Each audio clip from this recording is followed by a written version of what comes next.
Right, I'll start off with a disappointment. I was going to have a live demo, but my live demo equipment has died. So I'll just leave now. But I will put a video up and a few links and things so you can see the demo yourselves. And hopefully the software I'm talking about later, you can actually be able to play with in a couple of months anyway. Right, I'm Steve Armstrong. I'm going to talk about the Noob's pitfalls of instant response. You'll say, why are you talking about that? I'm ex-military, and that gives me an interesting sort of slew on concepts about policies and the rigor that we must enforce some really strange policy. Since leaving the Air Force, I set up a security company, and we do instant response for a complete range of organizations, from the music industry to the online gaming industry to the likes of manufacturing companies, engineering companies. And I say that because people's attitudes are different. Those people are like first-person shooters, like Battlefield 4, Battlefield 3, Call of Duty, all that kind of stuff. They don't like firewalls. And you're like, oh, right. So you don't have firewalls? No. Ping time. So what about ping time? You're like, no firewall at all. No firewall for it. Wow. You go to the music industry, and they say, oh yeah, but we don't do encryption. Like, so that raw studio quality track that you've had an artist spend 3 weeks putting down, we need to encrypt it to protect it. No. You're like, ruin my talent. No, it's fine. Lossless encryption. It's all great. No. No encryption. So that gives us a different view on how you do things. I also do a bit of sound instructions. I'm one of the guys behind the tool that I was going to demo, CyberCPR, which is an instant response management tool. Because a lot of this, well, it's all about IR. A lot of this is about managing the incident. Talking about what Davin was talking about earlier, having a bunch of tools is one thing. Having the creativity and the management ability to actually use those tools properly is actually what makes a good instant responder. Not even thinking outside the parameters of the box. It's actually having that gut feeling and that ability to take something, analyze it slightly differently to work out what the attacker's doing. Those people who sell you APT, anti-APT boxes, that's all a sales pitch. This box can magically free you £50,000, magically stop all of those Chinese attackers. It doesn't work. So what we're going to talk about? We're going to talk about the OODA loop. I love the OODA loop, as you'll find out. You'll be sick of the OODA loop by the time we finish it. I'll talk about the why people are attacking you and how that links back to the OODA loop. And I'll also talk about what we've seen as the deadly sins of IR. And there I'll be talking about real life experiences that we've seen as to how things have gone bad and how they've gone from bad to worse and then worse still. And then we'll talk a little bit about CyberCPR. That used to have a demo in there. And then we'll have some questions there. Right, OODA loop. Okay. Colonel John Boyd was an American US Air Force military guy who came up with this concept of observe, orientate, decide, and act. It revolutionized a lot of what the Air Force did. It moved them away from the F-15 jets to the F-18s and the F-16s. Fast and agile.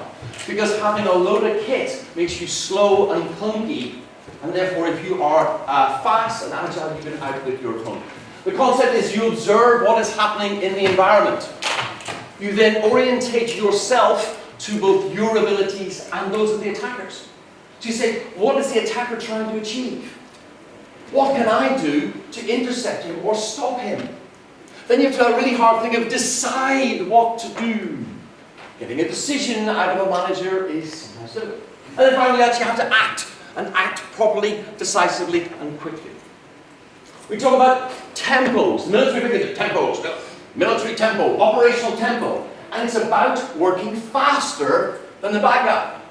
Because if you can observe, orientate yourself, decide what to do, and act faster than him, you can outwit him. But if you're the low, slow guy on the outside, somebody's been running rings around you. Okay? Recently shown, football reference. Okay? A classic one here. Okay? The guy doing the cross, everybody's watching him. All going, yeah, guy's going to do a cross. But in the time it took him to kick the ball to the goal scorer, who then volleyed it into the back of the net, they weren't quick enough. And therefore they couldn't orientate themselves as to, somebody's got it and he's in a good firing position. I can't get in the way to stop the ball. From that point, it went downhill really badly. There you go. That's a rare occasion of getting a sports reference into a geeky presentation. Now, the reason why I say about OODA loops is because people talk about, oh, we've got process, we've got, we have all our procedures, we have all our tools and everything else. OODA's outside of that.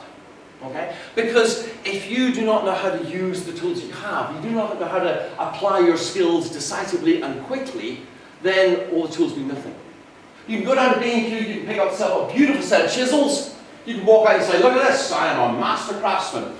It's a bit like what script kiddies do, or some university graduates. I've done a pen testing course for 3 years. Here are my list of tools. I must be able to break into anything. Some people will give you a job. Some people turn and go, get out, dude, get back at you. Okay? So you're either fast and nimble, or you're not. Now some people say, Steve, this military stuff, this just doesn't go for us. We're a lax organization. Military doctrine doesn't work for us. I say, okay. If we're not going to do OODA, let's do Yoda. Hey Yoda! We don't want to do OODA. Any clues? Do you know the film? Which film? What's the scene? Pardon? Empire Strikes Back. Yeah. As Luke Skywalker's getting off, and they go, oh, he was our last hope. And Yoda goes, there is one. So, who can we use to help us fight APTs? Because it's all about APTs, and it's all advanced persistent threat. Well, let's use the original pre-APT APT. Sun Tzu. You've got to have Sun Tzu in your presentation. It's one of the check things. Okay? So, again, observe. When the enemy is close at hand, he remains quiet, he's relying on the nature and the strength of his position. Okay, that's observing the enemy. Orientate. To know your enemy, you must become very, very, very deep and meaningful. Why is that? Because if you don't understand what the attacker's trying to do, how are you going to outwit him? If he's broken into one of your systems, he's going to go, oh, let's go and clean it up. If you don't think, where's he going next? What's he going to do next? Then how do you know where to go and check and look for him? Okay? So this is all, I'd say it's outside any of the sort of stages of IR. Deciding, oh, yeah. Ponder and deliberate. How many people do we know, managers, who take that to the extreme? Ponder and deliberate. When you have time-sensitive incidents, if you're going too slow, you're dead in the water. And finally, act. Okay? And again, acting's down to us. But if we haven't got the authority, we haven't got the equipment, we haven't got the capabilities, we don't know what we're doing. How many times have you seen incidents where people just haven't got a clue what they're doing? What do you mean, I'm just looking for stuff? You're just grepping through logs to fill time, aren't you? Okay, so it's all about knowing what to do. So it's about, if you can't get faster than your attacker, you'll never beat him. If you don't understand the people and the tools you have to work with, you end up being a sole person fighting the APT. There might be a team of 50 people, but if you have no collaboration, then it's 50 individuals fighting a combined strength against you, and you'll never win. Okay, and you also got to know what your goal is. What are we trying to achieve here? Are we just going to mop it up, or are we just going to try and investigate it? Are we trying to stop it happening again? Do we need to do deep dive forensics? What do we need to do? So, people say, okay, so we're talking about incident response. What is incident response? And why do we actually care? Why don't we just brush it under the carpet? Organizations who have no incident response team, they say, well, what do we need that for? We get malware, we just ban a new laptop. We just put a new install on it. It's fine, it all goes away. It's easy.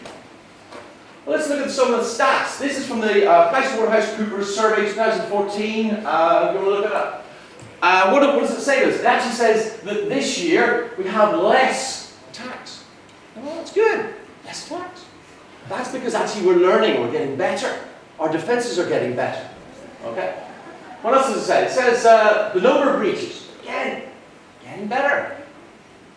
The downside is that actually the attackers are getting smarter. Okay? They're getting harder to find, and thus the bottom thing is the cost is going up. You show that to your boss and say, I really think we should invest in an IR team. He goes, why? Well, what's the return on investment? Well, these kind of things. Small businesses, 65 or 115K out of your working capital or out of your working profit. That's a huge amount. I don't pay for a couple of guys. Return on investment, one good incident. So let's look at the what. Well, some people say IR is like chess. I say, well, when you say chess, well, yeah, you say chess. Because chess is all about strategy, it's about positioning, it's about contemplating what the attacker's doing. I go, no. Okay? Chess is fine if we say that all of our users are on pawns and we have servers and we have credit card information. That's cool. I can work on that bit. But let's look at the board.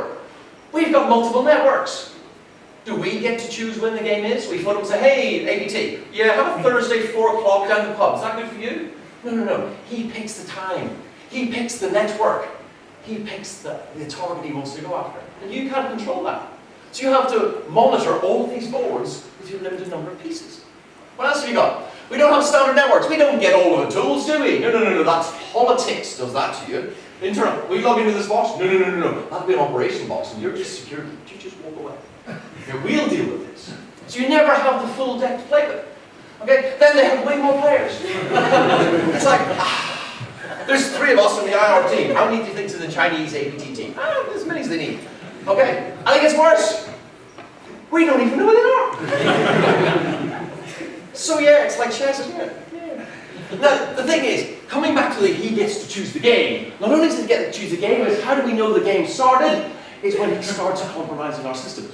So this is how the chessboard looks at 3 o'clock on a Saturday morning when the boss phones you and says, game's on. You're like, oh.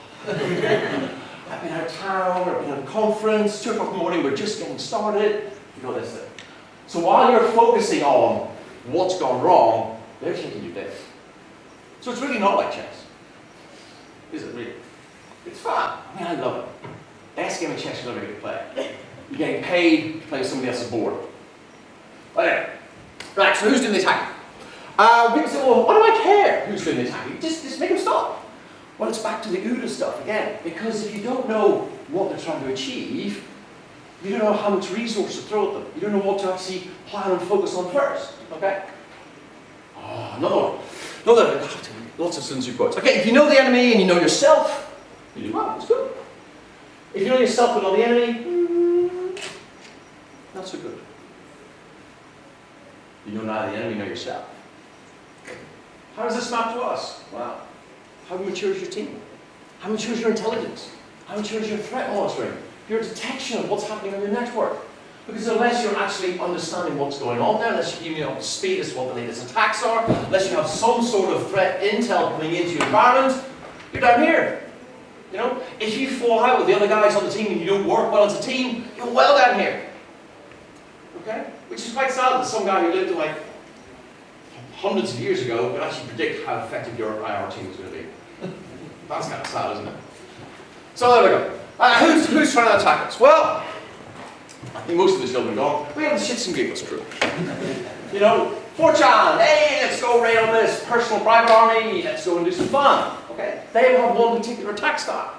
Okay? Then you have the hacktivisms. Whether they're doing it for political gain or they're doing it to try and discredit the government, they have a different set of agenda. They also have a different tool set. Okay? Then we have our cyber criminals, you know. Whether they be doing it as part of a team to try and get lots of cash together, you know, like Track2 who was arrested, abducted in the last couple of days. Or they talk about Cebu who originally started hacking to pay rent. You know, if you go onto the Reddit and look for the I am a bot herder. Okay, it's about 2 years old now. It's a bot herder on there. People said, why do you do this? I'm like, I'm Bitcoin mining on people's CPUs when they're not there. I'm doing it for the money. I'm putting myself through college. And you go, oh, that's reasonable. That was his goal. His conscience was clear. I'm paying to put myself through college. Okay? This was 2 years ago. I'm thinking, damn, 2 years ago you were Bitcoin mining? You know, it's like, it's paid for the college now. Excellent. And then we have our sort of espionage, and these guys have a completely different tool set. Okay? They have much more resources at their disposal. So look at our Giggle screws. Okay, we're talking about DOS suites, DDoS suites, SQL injection, command injection. It's scratching the surface stuff. We look at our cyber criminals. He's looking about getting himself a bit of persistence on your environment, droppers, malware, browser exploits to get himself access to your data, your credit card numbers, your logins, your passwords, all that kind of stuff. Okay? And they have particular goals. You also have your cyber espionage, whether it be for industrial or commercial. The tools are the same for them, and they got nasty stuff. Okay? That's not to say that these are exclusive. You know, you might get some very good hacktivists who go in far, but it's generally the rule of thumb that a hacktivist doesn't start attacking critical infrastructure. They don't start going over water stations, power stations and stuff, because that's what's known as killing people in hospitals And the Americans, they don't like that. You know? So you tend to find that certain things are off limits. So hackers, they much want to play on your website, deface your website, steal your user accounts, post them on Pastebin. That's their modus operandi. So if you know what the kind of things you're doing, if you start detecting an attack, you look at the kind of tools that they're using, then you can start to think, where do they go next? I'm observing, then I start my orientation. Where would they go next? What would they do next? That's all it's about. So a little about 7 stages of IR. Now, as a sound instructor, I teach the 504. We talk quite a lot about the 6 stages of IR. I've snuck an extra one in there. Assessment and engagement, because these days we do so much cloud stuff. And I've seen on several incidents where people start trying to do the cleanup, they're trying to do the eradication, etc. of the attacker's code, and then they realise, actually, this isn't one of our servers. This is a whole sort of rack space. This isn't even in our country. And then they forget actually how they're going to engage with rack space at 3 o'clock in the morning to get server access. The magic hands that need to go in and pull cables and reroute things. All that kind of stuff. So we'll look at the deadly sins as we have, going through these 7 stages. First ones, the obvious ones. Not having an IR plan. That's good. We have no plan. We're going to wing it. Worse still is the people who have followed the American 800 series standards, which is a really detailed IR plan. This says in paragraph 3.2.5.1, the analyst must conduct a full text search of all data that's been found. And then when you go to court, you take somebody there and say, did you follow the procedures? You go, I think so. Can you remember what you did? Paragraph 3.5.2.1? B? Did you do a full text search? No, I don't think I did. So what else did you not do? So it's having a plan that actually gives people guidance that they will read. Because otherwise, the only people who read these things are the auditors. No. There, that was that. The only people who reads this is the author versus checking it, and the auditor who comes around for your compliance. Oh, do you have an IR plan? Yes, look at this. Lovely. I'll put it back on the shelf, and it'll be there for you next year. Okay, because nobody reads it, nobody uses it. So you have to have a nice, fast plan. We recommend things like 2-page PDFs that you can email to an executive if you have to. Because the only thing he's got is his BlackBerry or his iPhone, and you can get him to make a decision based upon the contents of that really quickly. Then we're talking about asset registers. The amount of times you go to an organization and they go, oh, we've been compromised. You go, oh, excellent. And a network diagram. Diagram. Yeah, diagram. You know, like a little server, network, string stuff. You know. I went to one large recording company, we'll say, and I asked him network diagram. He's like, I can draw you one. I'm like, okay. He said, well, give me 20 minutes, I'll go in. So he comes back 20 minutes later, and he's there, and he has a printout in his hand. I'm like, so why are you drawing it? And then I looked at the printout. And the printout was a photograph of the same whiteboard, because when he was getting his handover from his predecessor, he said, have you got a network diagram? And he drew one. And the only diagram he has is a phone capture of the network diagram that was drawn with the predecessor. And you're going, that's all I've got. The other ones we have is when you get put in touch with the IR team. We did this with another music company. We're dealing with an attacker who had got in about 6 different ways. And we're looking through all the systems. We had a nice network diagram that was all very good, and we've been working with them for 4 or 5 days. And then we said, we're seeing this strange SMB traffic. And they went, oh, that'll be one of the Windows servers. The diagram out.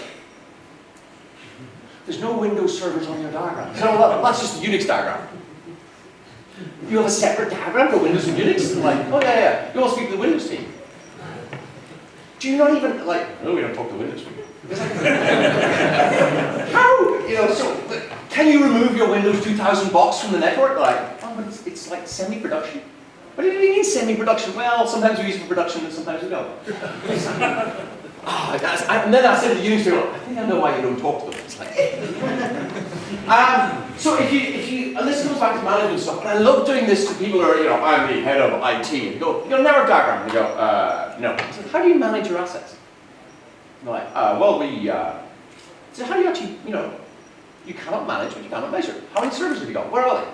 What's on them? If you can't come up with those details, you're just fighting in the wind. Scariest one we ever did was a organization online sort of activities, several thousand servers, and we worked out that there was a kernel level exploit available on these Linux systems, Red Hats actually. And we turned around and we said, okay, we need to run this script to look for this rootkit. They were nasty. It was an APT group. It was actually, some of the IP addresses and things were listed in the APT1 report by Mandy. So it was quite a in-depth, well planned out attack. So we said, we need to run this script on all of the machines. We was like, okay, how long will that take? We said, well, we've got about 7,000 servers that we know of. What do you mean that you know of? Well, we've got about, there's actually about 7,500 boxes, but we can't get into some of them. What do you mean we can't get into them? Well, yeah, he said, well, when I took over 3 years ago, he said, there's about 500 machines we haven't actually got a password for. And you're like, what do they do? He said, yeah, we don't know that either. So why don't you just single mode Unix them? And they're like, yeah, but because we don't know what they do, we don't know when we can take them offline. And you're like, I said, do we know if they're compromised? They went, yeah, that's still, we don't know, Paul. 18 months, it was joyous. Yeah, the problem is with documents, you want a really good document, don't you? When you're going into a new organization, you say, I want a really good document. Nobody likes writing them, do they? They're like, you get this really naff document that nobody wants to read anyway. So you end up with what we call tribal knowledge, which means the only people who know actually how things work are the people who built the servers. And when they leave, that knowledge goes. And you look back at the document that they never really finished 3 years ago, and you go, well, that doesn't really describe the environment. And the problem with tribal knowledge is, you've got to go and get the guy who is the person and say, how does this work? And he goes, I can't remember, I was drunk then. I mean, I was a new Unix guy, I built 50 boxes, I have no idea what the password is. I didn't write them. Those are the kind of people that you want, but you don't like the fact that they even exist. The fact that one person knows everything about the environment. Okay? Those are bad. That's good. Identification. Yes, identification is really difficult if you don't know what's standard.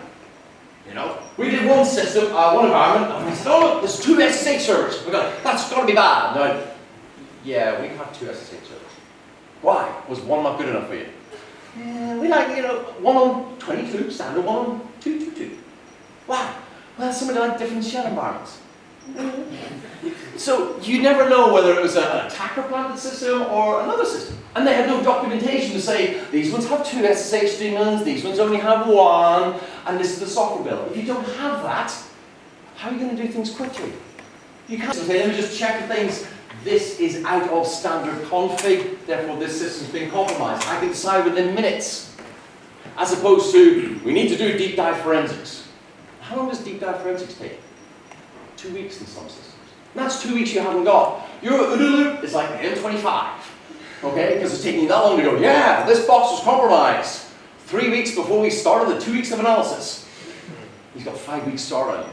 Okay? So it's all about speed. It's all about the speed of activity. Then we have this. We've hired a new analyst. He's starting on night shifts. Excellent. What's he like? Oh, he looks good. We see he looks great. Have we tested him? Have we given him some test output from our tools before he goes, yep. He's sitting there like, oh my god, yep, all night long. Because his CV looks great. He got a great reference from his previous employer who was saying, get him out of here fast. Bob is dangerous. Okay? So we've got him and we've put him on nights. Okay? So you see things like this, IP config information going through SMB traffic. We have one guy who's now a senior analyst for a well-known outsourced service provider who thought that seeing Microsoft copyright going out through an HTTP port was perfectly acceptable. Like, no, it's a shell. Oh, what? You're like, oh, gee.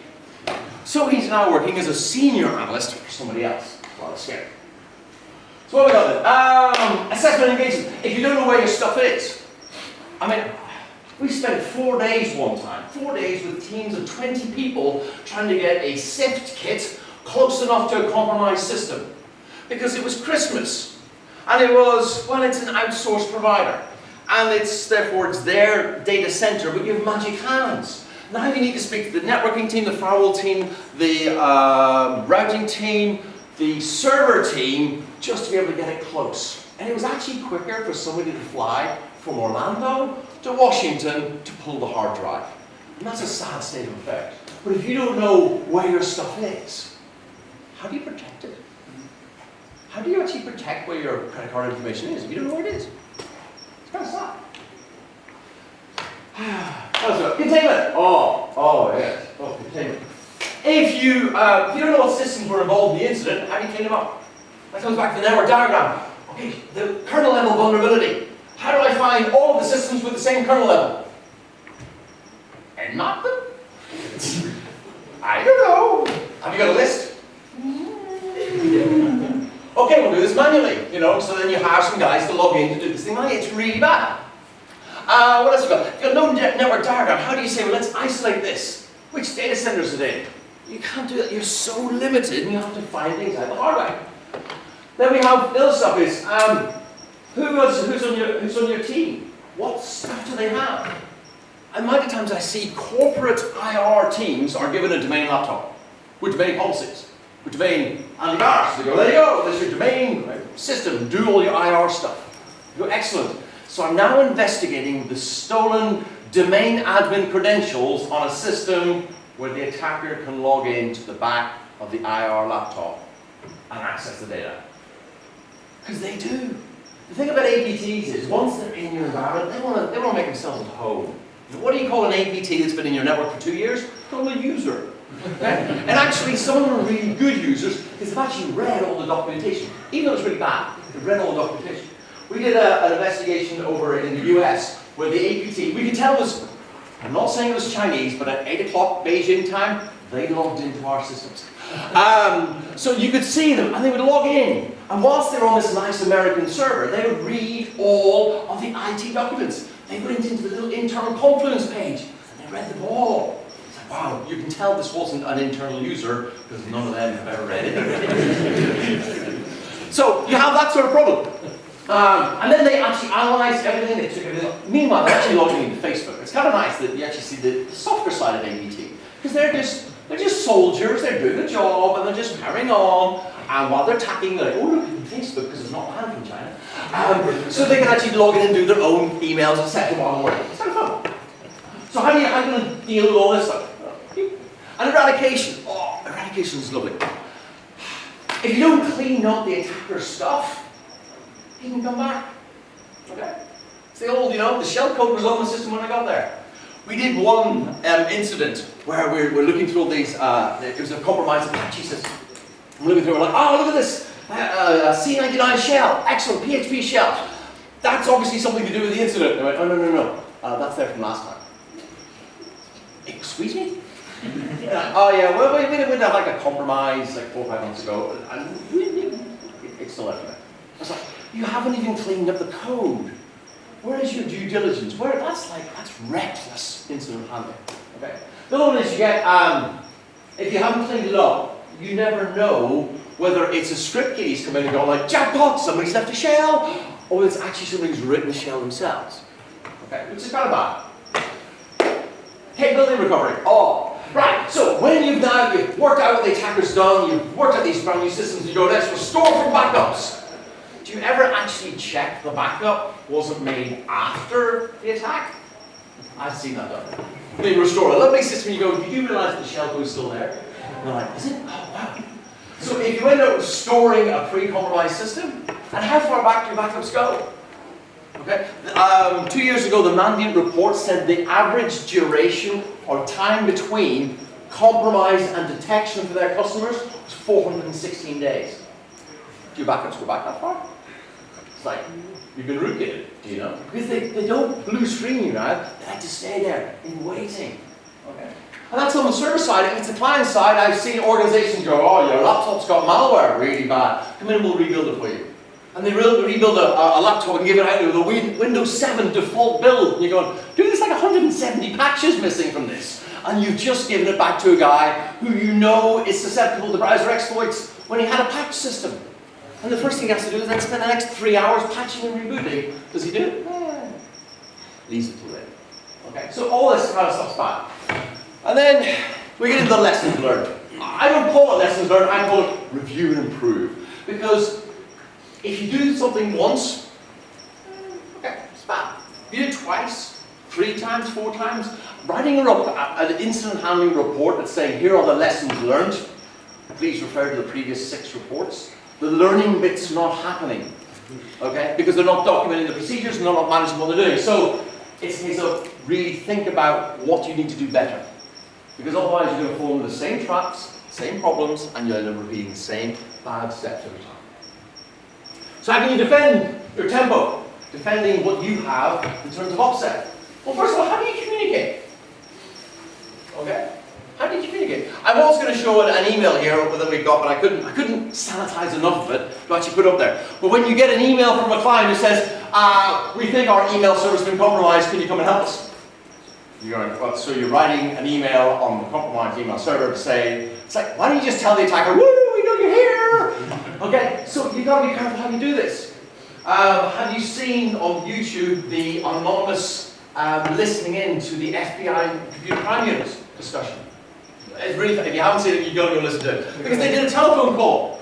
And what happened was the details of the telephone call leaked out and anonymous went, let's go and log into it first. You're going to hear that later. Oh yeah, oh, excellent, excellent. That's good. So, I won't steal your thunder. You'll hear it later. But if you haven't got a secure means of communicating, and hey, we're in Europe, okay? So if you haven't got a secure means of communicating that doesn't go through America, how are you going to communicate? If you have some really classified, sensitive, or commercially sensitive information, how do you communicate? How do you talk to people about we've been hacked? I've seen emails discussing incidents that are like 300 recipients and they're like 150 backwards and forwards. And they go, this is totally sensitive information. Clients, protected confidential information, do not disclose this to anybody. You look at it and you go, look at all these people. Who are they? I don't know. I just slapped a few distribution lists on there. Where you went? That's bad communications. Okay, so if you look at some of the tools that are out there, we did a bit of a look around. We looked at things like mission mode and ARIT and allow you to manage security stuff, but there's not a great deal out there. Okay? You can build your own. Actually, HTTPS works. Stick it out there, have it so you can actually see what's actually running on the system. So you can actually manage, you can communicate, you can build your own little flavor, have a forum, discuss things. Please don't use email. Please. Okay? We actually found that the whole security incident management thing was really bad. And we found organizations doing incident management with Excel. Now, I like Excel. I mean, if anybody's done disk forensics, you'll have done log to timeline, and you end up in Excel thinking this is cutting-edge forensic stuff in Microsoft Office. And it does feel a bit weird. But it's a very powerful tool. But using it to track your incidents is not the way forward. Because you end up having to email the file to somebody or swap it on the USB stick. It's not the best way of tracking which box was compromised, who's doing what, etc. So we built this, we call it Crisis Planning Room, CyberCPR, and the idea is you have it on an application that runs on a really small piece of non-functioning hardware. And the idea is that an analyst or a consultant can carry it around with them. And hopefully it survives the drop that this one got today. And that is, you can actually use this, you can communicate with people with a secure server, allows you to upload files and manage it. I'll talk about it in a bit of a sec. We thought, when you go to court, they love to attack your process. They love to attack, how did you handle that? Because you can't refute the data, but who handled it? Where was it? Okay? Where were those hard drives? Where did that memory capture come from? Where did that packet capture come from? Who's maybe altered and played it? So what we did was we came up with this concept, we built it from the ground up. In fact, I'll embarrass them now. A couple of the developers will stand at the front if you want to talk to them later. And the idea is that we are incident people, and we worked to build a tool we thought actually incident people would use. So we hash everything as soon as you upload it. So you can say, here is a memory capture that I've done. I upload it into my evidence capture. It's encrypted in our storage. We actually have a full hash of it. So I've got integrity. I've got a chain of possession. Okay? I've also got the ability to do automated stuff. You get a PCAP. Someone goes, oh, I've got a packet capture for you. Do you want to look at it? And you go, yeah. I'm on my corporate Windows machine at the moment, and I'm not allowed to have Wireshark on my environment. So you're going to have to burn it to me some other way. So what we thought, let's not do that. So we built this snort, and we're thinking of moving to Bro. So when you upload a PCAP, it parses it through snort. It parses it through Bro. It does PCAP analysis. It looks for files within it and says, here's the files that are in there. We actually converted it to NetFlow to allow you to do NetFlow analysis of the data in the background. You don't have to spin up a machine. It's done for you, there and then. There's files in there. We pull the files out. But hit and miss. We also, if you upload a file, we do strings on it, which is really nice. You can put out all the string stuff automatically. The nice thing is this actually works on an iPad. You know? So you can say to somebody, especially as a consultant, when you're in Starbucks, yeah, I'm working hard on the job, yeah, upload the file, yeah, latte, yeah, that looks good. Yeah, that looks good, yeah, I'm still billing the client, but it's great. So you have the ability to do all this background, okay? So the idea is we increase your tempo because we work collaboratively. Because we allow multiple people to log into it, so actually they can comment on it, review it. How do you get the logs from the web server? Well, the admin logs into it because it frees up the ins and outs time, pulls down the logs in the system, uploads them, hashed, encrypted, indexed, done. It's cool. Okay. We do PCAP breakdown, we do IP breakdown, we look at the protocols that are in there. Kind of nice and easy, all done in the background. Because that's what you want. It frees up your time, so your OODA loop gets tighter. Rather than, oh, let me just spin up a backtrack here. A bit of time, that's wasted time, wasted opportunity. Okay? That was going to be a live demo, which didn't work. So there we go. Hopefully I've covered the deadly sins as we said. Got my Sun Tzu quotes in there, got my Yoda segue as always required, even got my sports reference in there. I've unlocked them. Okay. Any questions then about Noob instant contact? Go away. Stunned and baked out the heat. So you're talking about during the process, when you go to court or these things are taken through, going through kind of lawful procedures. What happens if you look at your tools and everyone knows what people use to forensics, so Wireshark, and you show web apps. What happens if they're compromised? The attacker knows the tools you use are key to destroying the evidence, is destroying your credibility as a forensics investigation. And I understand a lot of this is hanging by a fine thread. No. I assume this would have to be disclosed during the investigation. Where does that leave you? Well, if your machine gets compromised during the investigation, you pulled PCAP and it was actually OODA deliberately knowing that you were going to do the investigation. Oh, yeah. Your tool and your chain of evidence. Oh, you have to disclose that thing, because certainly when you start to do the analysis, if you have anti-forensics where somebody, as you say, put up some sort of zero-day into your Wireshark or whatever, and your machine keeps crashing, you would have to disclose that. And then explain how you got around that to produce what you believe to be the best evidence that's at least repeatable. As long as you can come up with repeatable evidence, you should be in a reasonable position, but it may be up to your legal team as to whether or not they wish to put that evidence in. When it comes back to if your analysis platform's compromised, all bets are off. And that's why I always counsel people never have a domain laptop that you're doing your analysis on. If they say you have to have this, and it's good for doing log analysis and things where you're pulling down stuff from the domain. I don't want to see RIDs and GUIDs and things. I want to see names and etc. That's handy, but I do everything else in a VM, and I encrypt those VMs, and I do that kind of stuff to give myself a level of separation. On a separate presentation I've done, I actually talked to you about how you can have a separate network for doing your analysis.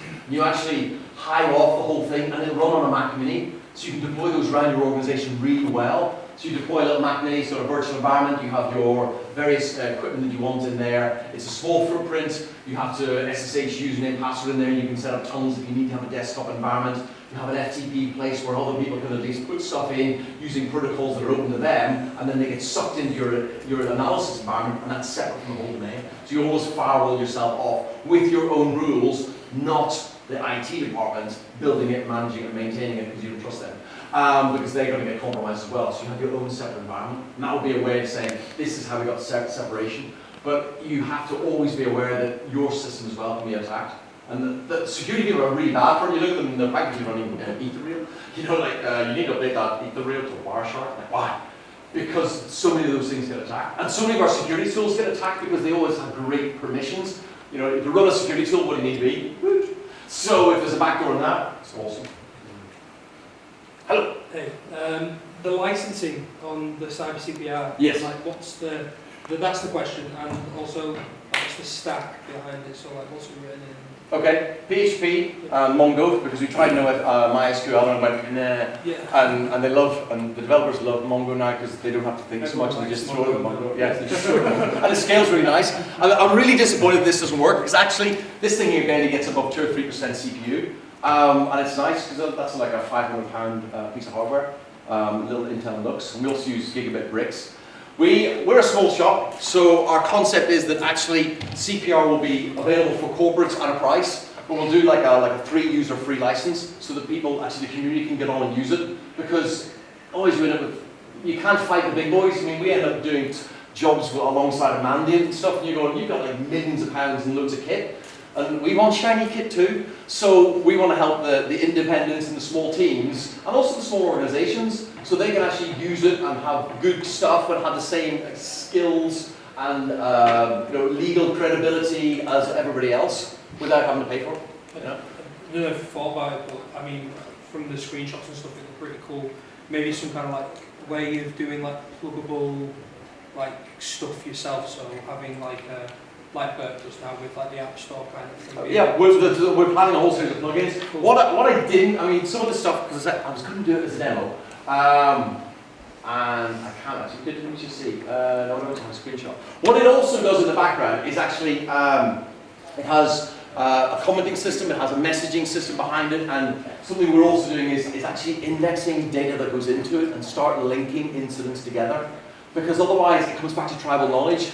If your senior incident handler leaves and you've lost all the, oh, the previous attack they did this, the previous attack they've done that. Because we talk about them being advanced persistent threats, but actually if the same rootkit, if the same exploit works, they'll do the same one. Which means you end up reinventing the wheel every time your incident handlers leave. So we're trying to index stuff in the background. And we've also got some really cool stuff lined up with virtual machines, whereby you say, this is cool evidence, I want to analyze it now.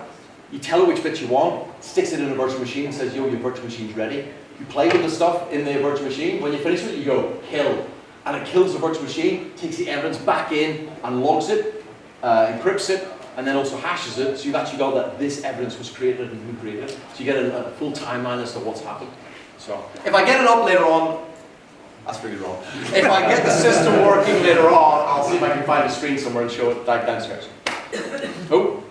Quick question about, yes. If you've got a typical office, 200 users, you know, from sales guys, techies that are actually in the office, are they living live on someone's network in a proactive kind of way, or do you retrofit them afterwards? When do you install your devices? This one, well, you can take it with you, or the idea is that if you have a small team, you've got a couple of IT guys, that actually you would have one there anyway, so you can actually just start. In the early stages, you end up producing an awful lot of really good evidence when you start putting down logs and everything else while you're in the identification phase. And then that stuff suddenly becomes admissible.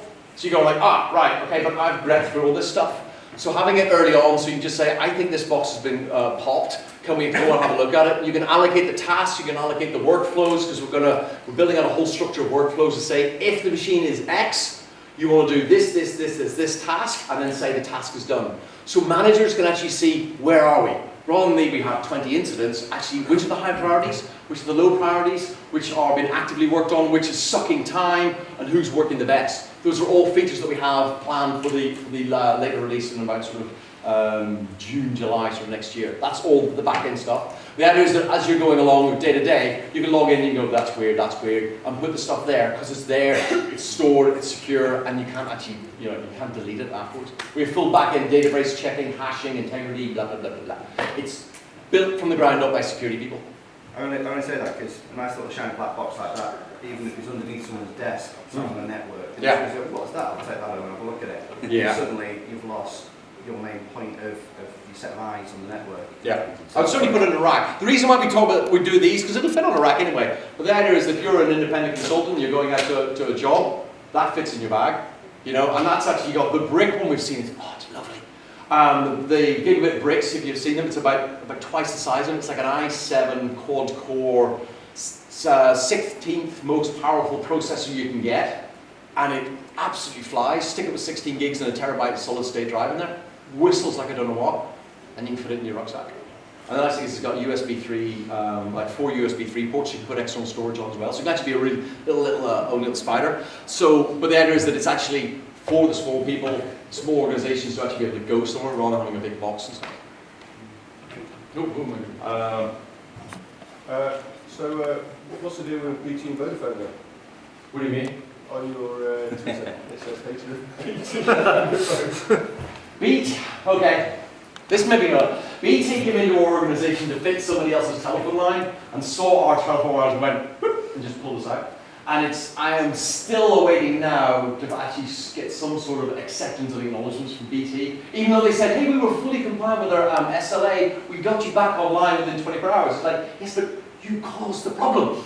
You went and pulled the wires out for no apparent reason. And it took me to actually threaten the BT, because BT OpenReach, threatened to go to the police to say that it was actually malicious, and therefore under the Computer Misuse Act I was going to report it to the police. And it was only at that point that they said, oh, we'll look into it. That was in April. And Vodafone, I just... Customer service and Vodafone, that's a bar one, definitely a bar one.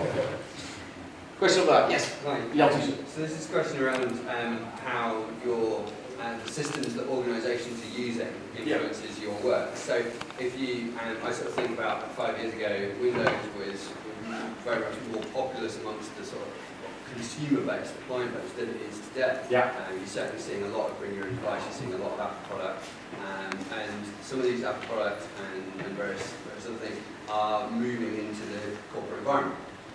How's that influencing what you're seeing in terms of exploits and compromises, and how's that influencing how you have to work?